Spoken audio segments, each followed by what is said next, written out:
शिंदे गटाचे आमदार अनिल बाबर यांच्या अंत्यदर्शनासाठी आता मुख्यमंत्री एकनाथ शिंदे हे सांगलीतल्या गारडी या गावी दाखल झालेले आहेत। मुख्यमंत्र्यांसह मंत्री दीपक केसरकर त्याचबरोबर शंभूराज देसाई हे देखील या ठिकाणी उपस्थित आहेत। अनिल बाबर यांचं अंत्यदर्शन घेण्यासाठी आणि त्यांच्या अंत्यसंस्कारासाठी स्वतः मुख्यमंत्री एकनाथ शिंदे विटातील गारडी या त्यांच्या मूळ गावी उपस्थित आहेत। या ठिकाणी अनिल बाबर यांच्यावर शासकीय इतमामामध्ये अंत्यसंस्कार केले जात आहेत। अनिल बाबर यांच्या अंत्यसंस्कारासाठी त्यांचे कुटुंबीय नातेवाईकच नाही तर संपूर्ण मतदारसंघातून त्यांच्यावर प्रेम करणारी जनता, त्यांचे कार्यकर्ते, समर्थक मोठ्या संख्येने या ठिकाणी उपस्थित आहेत। पाणीदार आमदार अशी अनिल बाबर यांची ओळख राहिलेली आहे। टेंबू योजनेच्या पाण्यासाठी त्यांनी गेली कित्येक वर्ष लढा दिलाय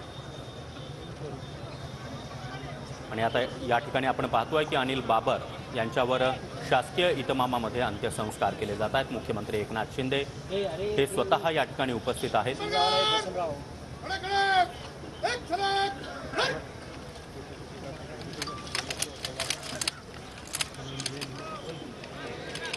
ये समोरचे जरा मागे मोबाईल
पोलिसांकडून अशा प्रकारे मानवंदना देण्यात आलेली आहे आणि अगदी काही क्षणामध्ये अनिल बाबर यांच्या पार्थिवावर अंत्यसंस्कार केले जातील।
तर आमदार अनिल बाबर यांच्या पार्थिवावर या ठिकाणी अंत्यसंस्काराला सुरुवात होत आहे। मुख्यमंत्री एकनाथ शिंदे हे स्वतः या ठिकाणी उपस्थित आहेत।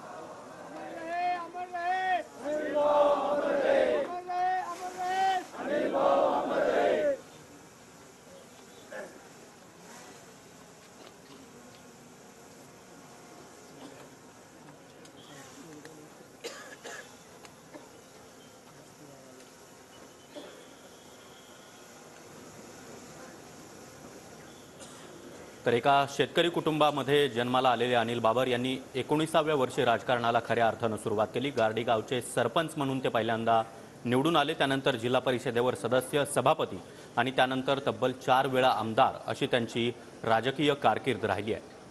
टेंबू योजना पूर्णत्वास नेण्यामध्ये त्यांचा मोलाचा वाटा राहिलेला आहे। काही वेळापूर्वी आपण पाहिलं की देवेंद्र फडणवीस यांनी देखील अनिल बाबर यांचं अंत्यदर्शन घेतलं। त्यावेळी देखील टेंबू योजनेचा उल्लेख त्यांनी आवर्जून केला आणि आता खुद्द मुख्यमंत्री एकनाथ शिंदे हे अनिल बाबर यांच्या अंत्यसंस्कारासाठी गारडी या त्यांच्या मूळ गावी दाखल आहेत। आता शासकीय इतमामामध्ये त्यांच्यावर अंत्यसंस्कार केले जात आहेत। काही वेळापूर्वीच सांगली पोलिसांकडून अनिल बाबर यांना मानवंदना देण्यात आली।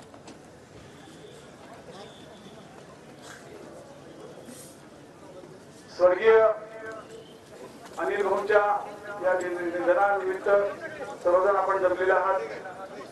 भाऊंचं मरण संपन्न आलं, परंतु त्या मरणानंतरच्या या शाही इतमामामध्ये आणि शासकीय इतमामामध्ये महाराष्ट्र शिवसेनेमध्ये उभी फूट पडल्यानंतर अनिल बाबर यांनी एकनाथ शिंदे यांच्यासोबत जाण्याचा निर्णय घेतला। गुवाहाटीमध्ये देखील अनिल बाबर हे एकनाथ शिंदे यांच्या पाठीशी खंबीरपणे उभे राहिल्याचं आपल्याला पाहायला मिळालं आणि त्यानंतर एकनाथ शिंदे यांचे अत्यंत विश्वासू अशी देखील अनिल बाबर यांची ओळख राहिलेली आहे।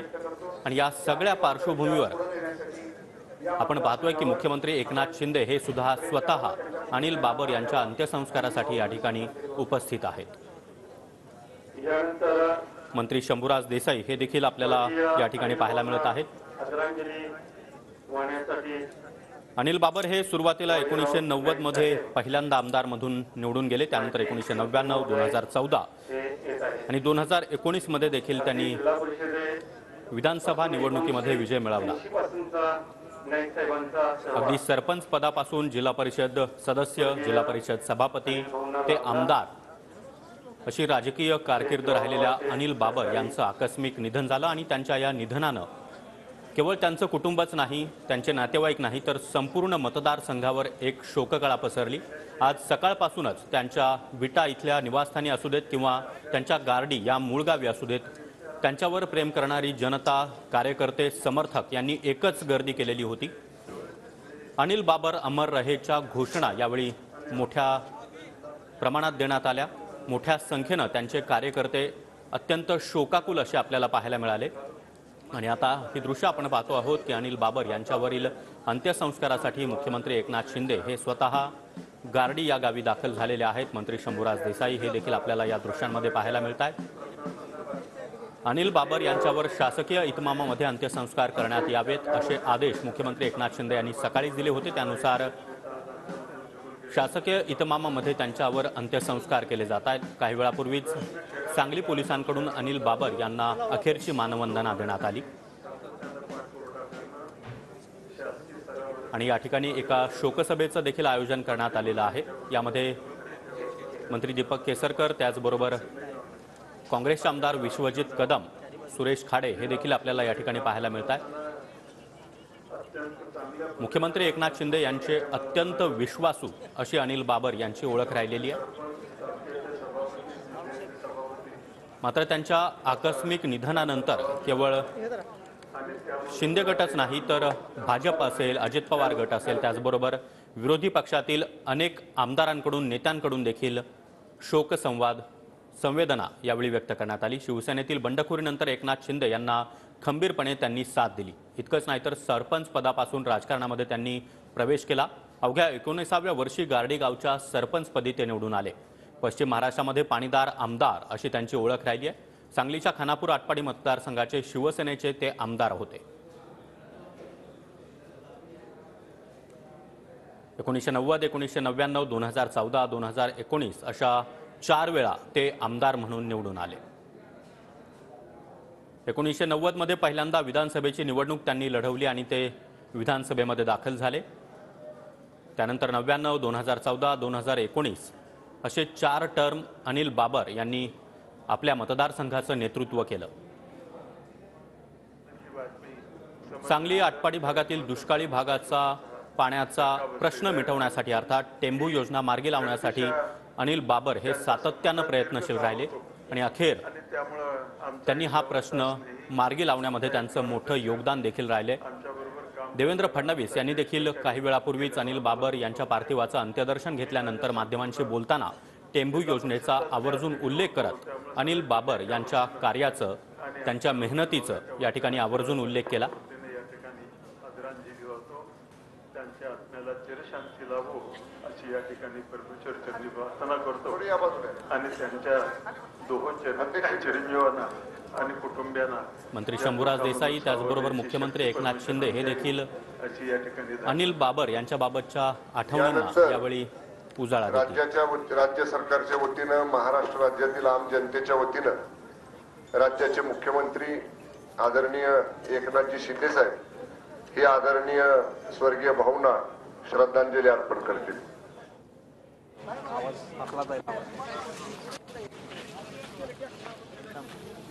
साहेब थोडं साहेब जरा इकडे थोडं इकडे एका फ्रेम मध्ये जर बोललं तर भरपूर झालं.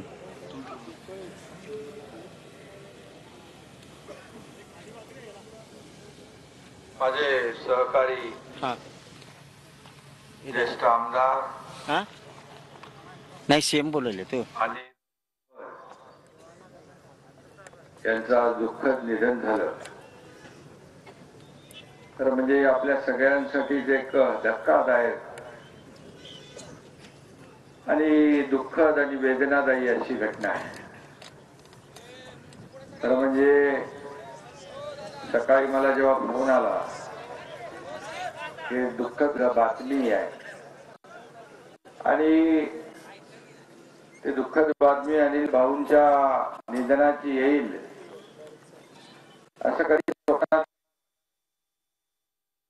कारण परवाच शंभूराज आपल्या लग्नाच्या कार्यक्रमात देखील भेट झाली. 25 तारखेला माझ्या गावी आले होते आणि काल रात्री त्यांच्या मुलाची सुहास बरोबर माझं बोलणं झालं आणि सुहासला मी सांगितलं काय आवश्यकता भासली तर ताबडतोब आपण लीलावती मुंबई एअर ॲम्ब्युलन्सने शिफ्ट करू. पण सकाळी मला इकडे व्यवस्था आहे नाही असं काय होईल असं कधी मनामध्ये माझ्या आलेच नाही. कारण अनिल भाऊ एक प्रामाणिक, एक विश्वासू सहकारी म्हणून त्यांनी गेले अनेक वर्ष आम्ही एकत्र काम केलं. तर म्हणजे आजची घटना माझ्यासाठी अतिशय एक दुःखद, एक कुटुंबातलं एक सदस्य आपल्या गेलाय. आमच्या संघर्षाच्या काळात देखील अनिल भाऊ अगदी ताकदीने, जिद्दीने, एका विश्वासाने उभे राहिले. खंडराव उभे राहिले. कमी बोलून जास्ती काम करणारा आमदार, साधी राहणी आणि उच्च विचारसरणी असा त्यांचा साधेपणा होता. आम्ही राज्यभर जिकडे जातो तिकडे तर त्यांचे लोक भेटायचे. राज्याच्या बाहेर देखील ज्या ज्या ठिकाणी गेलो, ज्या ज्या राज्यात गेलो तर तिथेही माणसं भेटायची.